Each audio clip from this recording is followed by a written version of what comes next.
जन्नत वालों को फरिश्ते घसीट के जन्नत में ले जाएंगे। तो ये क्या है? जहन्नम वालों से मुतालिक तो समझ में आता, ये जन्नत के लिए अल्लाह ने क्यों कहा? तो एक हदीस में नहीं कि अल्लाह ऐलान करेगा ये है सब जन्नती,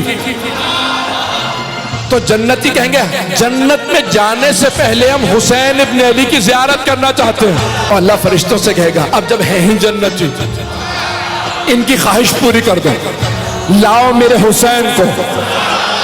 का जैसे ही मौला हुसैन को लाया जाएगा तो सारे जन्नती इमाम हुसैन में महव हो जाएंगे। इतने महव होंगे इमाम हुसैन के दीदार में कि जन्नत भूल जाएंगे। फरिश्ते घसीट घसीट के जन्नत में डालेंगे। जिंदगी के साथ भी जिंदगी के बाद भी बादशाह हमारा या हुसैन।